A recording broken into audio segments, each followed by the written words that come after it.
All right, so for some reason, early in the morning, we like to call ourselves out. I literally woke up this morning and chose violence against my past self. Oh, God. That sounds... Don't do this at home, people. I'm being sarcastic, mostly. Trained professionals. But literally, I woke up and just immediately started deep diving into all the things that I needed to be honest about in order to get my life back on track. So, yeah. I chose violence.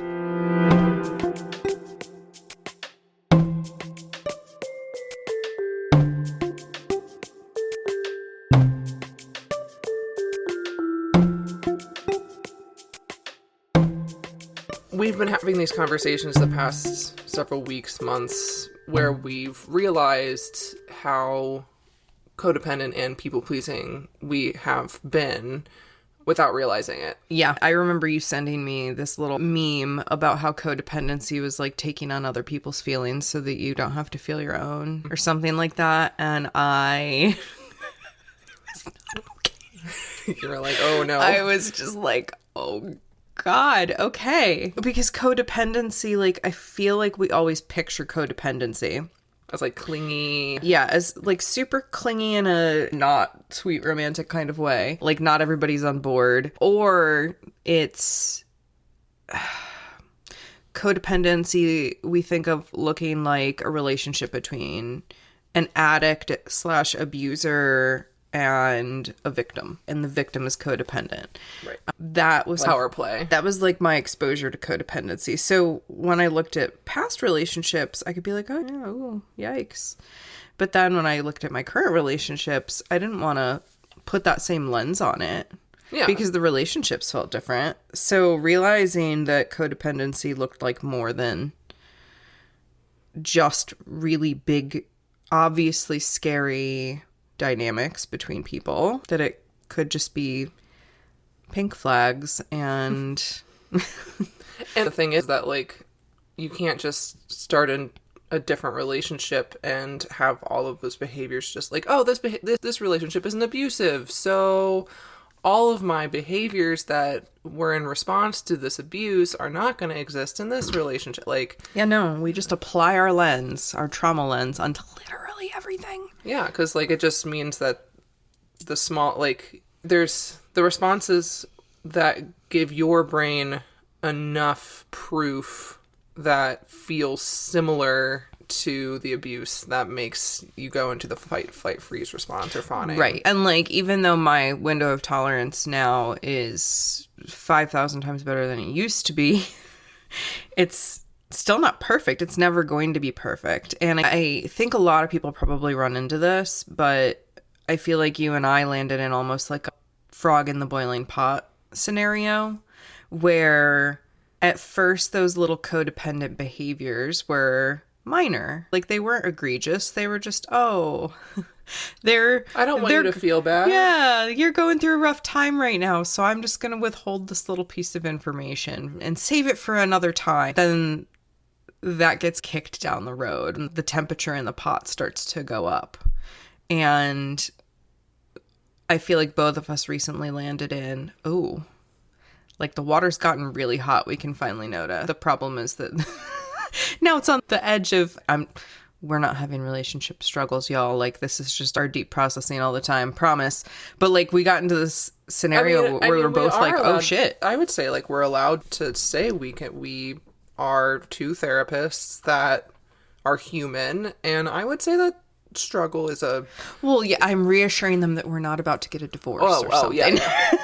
No, we're struggling, but in the like healthy, what couples ideally do, which is like be this is in the it sort together. of stuff that like people. This is the stuff that people don't want you to hear behind closed doors. Like, this is the stuff that your friends might vent to you about, or that you don't hear couples just outwardly talk about their issues to each other. Like, we want to give you a lens of transparency, of showing like, this is how you can process through things and recognize that you are always growing and figuring out how your past stuff comes up in your current relationships and how you can move on from that. Yeah. And all relationships, there's another meme that talks about how the hardest relationship is always the one you get into like after a bad relationship. And I 100% have lived that with you in all of my struggles with codependency. Yeah. So, yeah. And my history of people pleasing and not wanting to be in conflict with anyone, not wanting to be the person that causes someone else to have bad feelings, though you can't control that. Like, you don't know what everyone's triggers are. But I just would feel so terrible about the fact that I would be causing, like, I thought I was causing the pain, even though I was trying to be as honest as possible with whoever. So it can be tough. And I know that our relationship definitely is one where I'm someone who likes direct communication. Like, it's hard for me to read in between the lines. Like, I can try, but I do read in between the lines. Like, I do the people-pleasing nature that I've gotten in order to make sure that I keep the peace with whoever, whether it be family, friends, whatever. I would read into any sort of wording, tone, anything to mean where am I messing up? So it's like, or what can I do to make this better? So if someone's complaining about not having enough time in their day, or if they're stressed out with something, or I read into that as, are you throwing this out into the void and I'm here to listen? So I'm going to be the person that's going to help you through this? Like, am I, in terms of like, I'm going to solve your problem for you. Like, I'm going to step in, be the knight in shining armor. And you say that you're struggling with this and you're venting to me about it. What can I do? But that's not necessarily, like, we're hearing more and more that, like, people vent to just hear support. right. Like, just to be validated.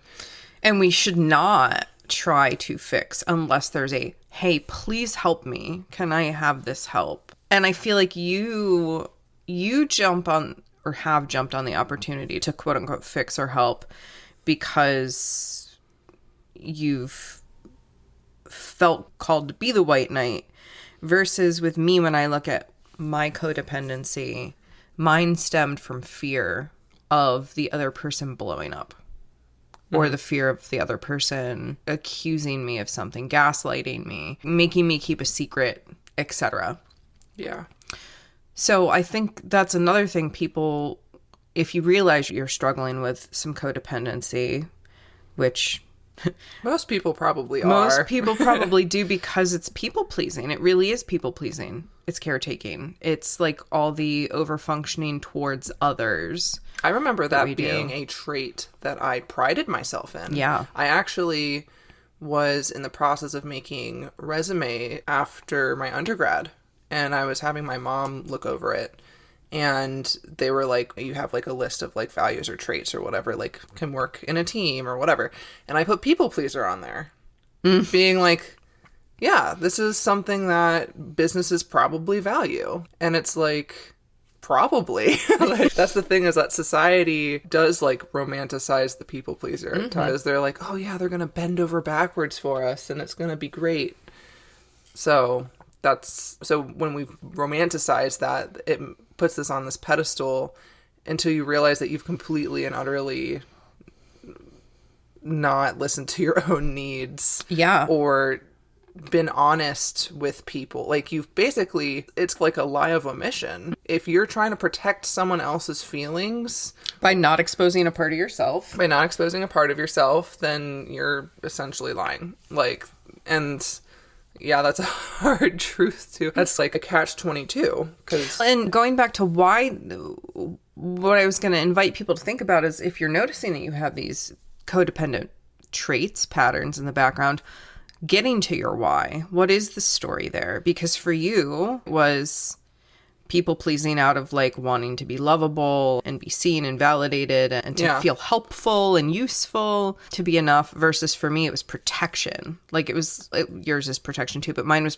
protection on a visceral level from pain, survival abuse, survival. And I think it's really important that people get into the why, because that's going to also have to do directly with how do they undo, how do they unlearn those behaviors. Yeah, and I've been doing this EFT tapping of the you are enough every morning, and because of the fact that I'm recognizing that my codependency is based off of that, and I'm recognizing how it is helpful because with you, like, you've been very burnt out, and Lays on wall again.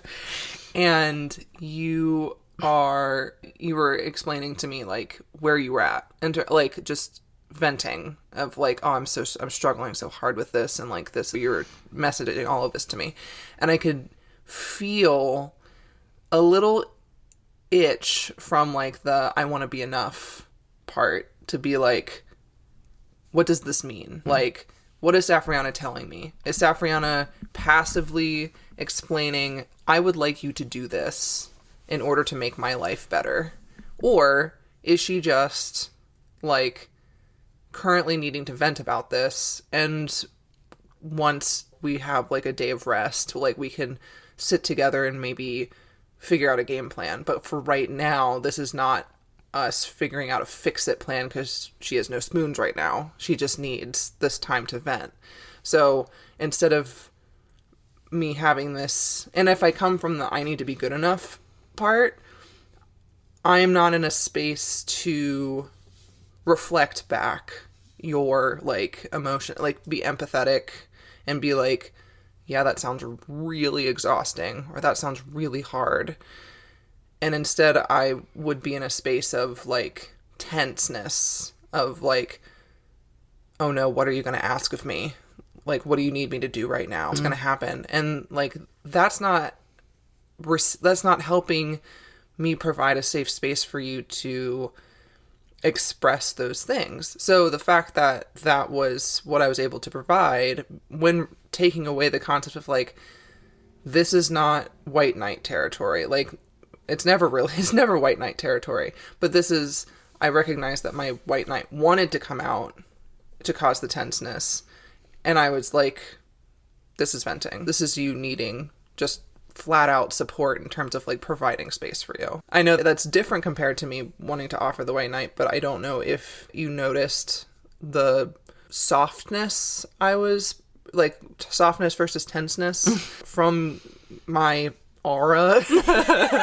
I do read them auras. Yeah. To be fair, when I reach that level of burnout, I'm not noticing much of anything. I figured. But no, I'm not reaching out of being like, validate me. Like, I want to be aware of like, is there a way I could make that space safer or softer? I can't think of anything currently. My invitation to the fixers and the white knighters would always be just ask before trying to fix. Hey, thank you for sharing this with me. Is there anything I can do around it? Or it can't, well, and also you can notice that if they just need time to vent or they have no spoons to do anything, it's like, it's hard. Like, for example, you're like, there's all of these things in my brain that are like mycelium networks of all of the things that have to be done all the time. But when you're super burnt out, it's like you extra can't make that choice. You extra don't know. And yet I continue to see all of the web. That sounds like torture. It is. It's something. It's a gift and a curse. Yeah. We all have our gift and our curse. Yep. It's great. Double-edged swords. That is this whole being human and being divine, being spiritual and physical. Gotta love it. Yeah, that's more for the Safi Lou Woo podcast. Ooh, yeah, we're coming into that. I still need to make you an intro. Yes. For that, should I have some sort of like lyric for it? What would the Safi Lou? Safi Lou Woo. Give me a... It's like Blue's Clues. Oh my gosh. Okay, that can be the meme intro, but not the real one. I couldn't take myself seriously. And they'll just have a bunch of little xylophones. Oh my gosh. No, I love this. That just might be the Safi Lou Woo meme. So we'll have Living Luna After Dark, and then we'll have the Safi Lou Woo memified. Safi Lou Woo Moon. 3 Wolf Moon. It's just total spiritual derp. Yep. It's total spiritual derp.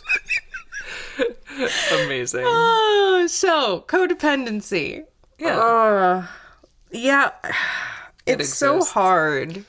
It's so hard. I feel like so many of us are more codependent than we ever realized. I think about every client I've ever worked with and the major fears that come up, and we're all just united in this fear of being misunderstood by someone else, of being too much or not enough, of feeling like we have to strive to be lovable, all these things.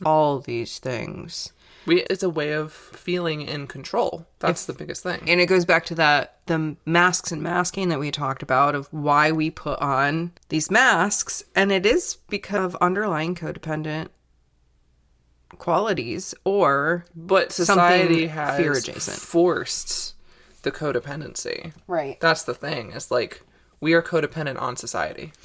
And yet, here's Oh boy.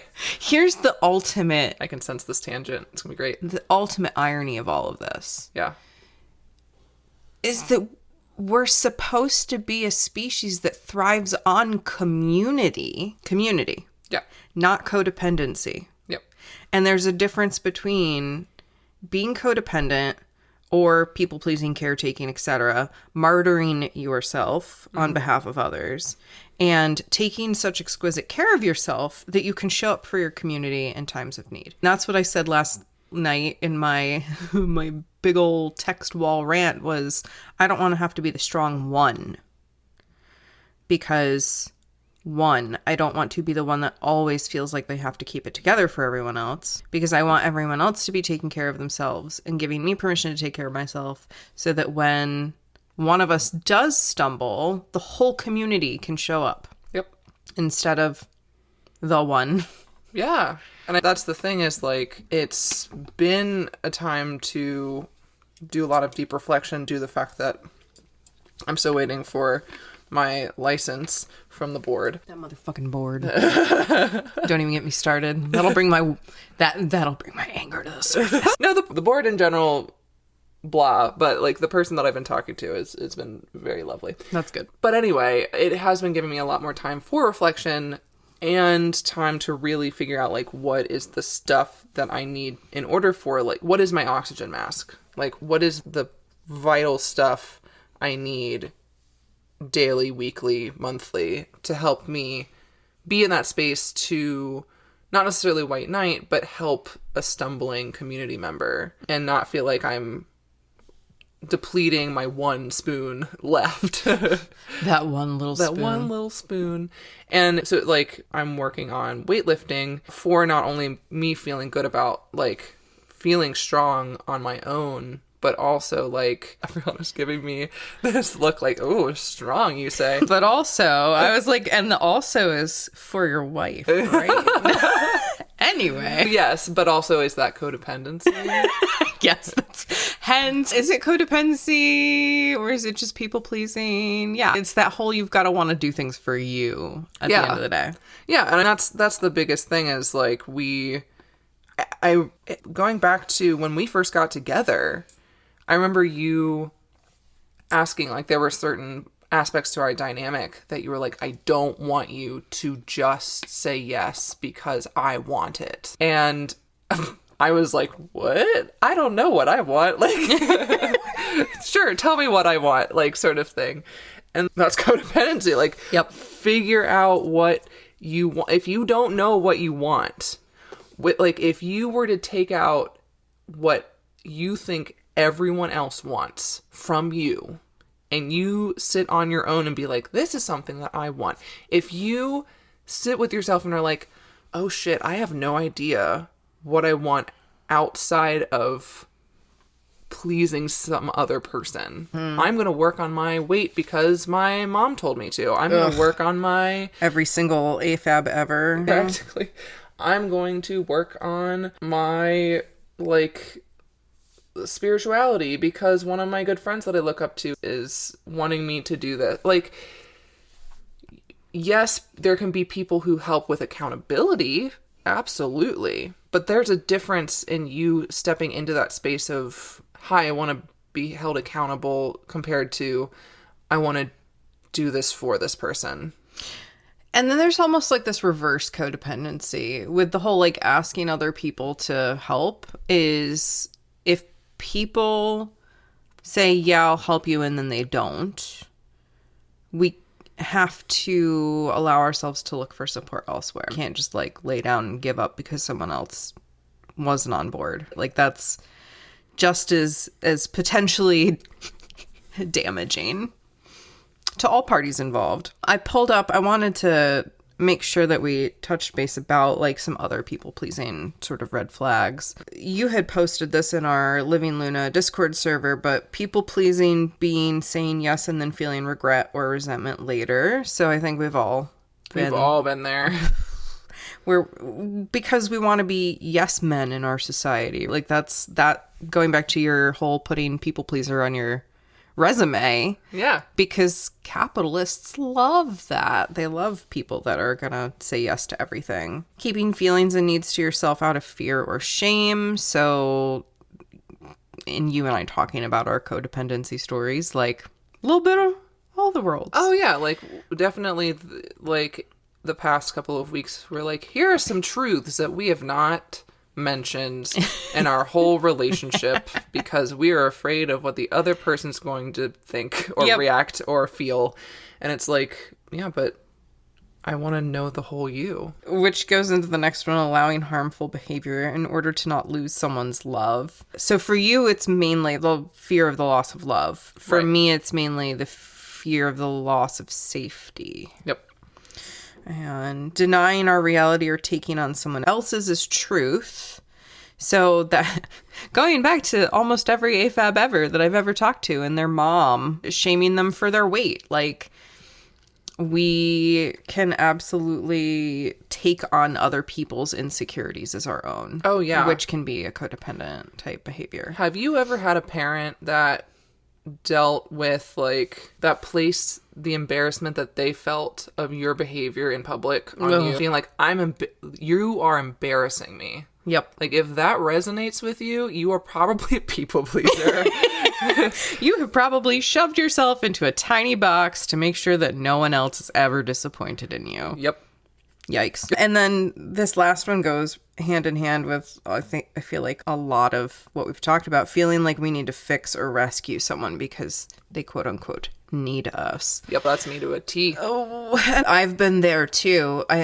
Yep. And that's another, so most of my interpersonal relationships, my intimate relationships come out of that place of fear of wanting to maintain safety and not knowing if they will explode if I speak a truth, and literally years and years of being told to hide the truth. But the other part of it is that like, oh, I've got my stuff more together now, so it's like my role in life to help save all the other people. And that's been, I posted about this on my personal Facebook the other day, realizing that I've been on this journey over the last year, really. Year and 3 months maybe. So my father was diagnosed with brain cancer, I'm wanting to say 2 to 3 years before he actually passed from it.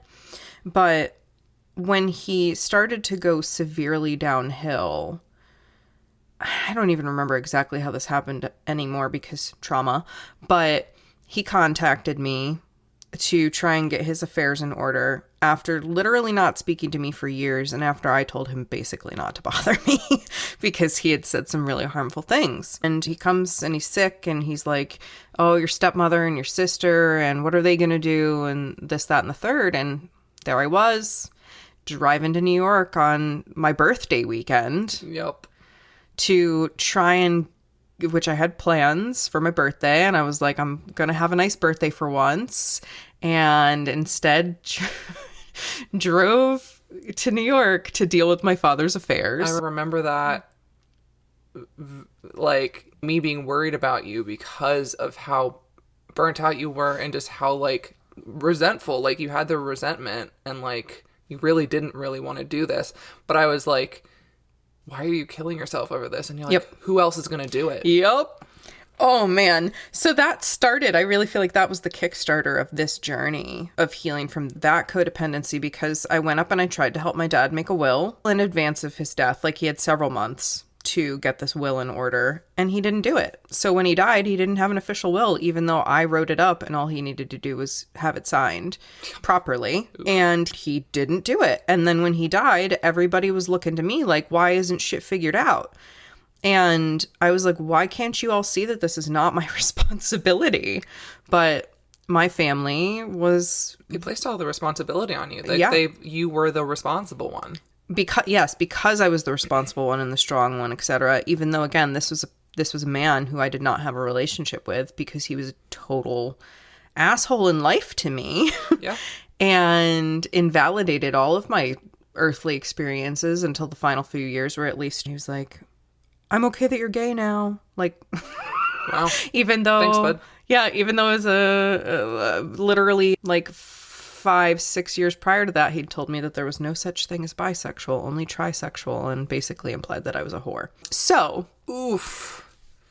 Long story short, even in the midst of him dying, I was able to not come completely from a place of codependency, but just compassion, human to human, and send him prayers and send him energy. And I cried on behalf of his suffering, even though I didn't want a relationship with him. And I would have been fine with that, with him passing peacefully as much as he could.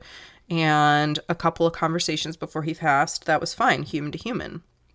But then everyone expecting me to get his affairs in order after he died.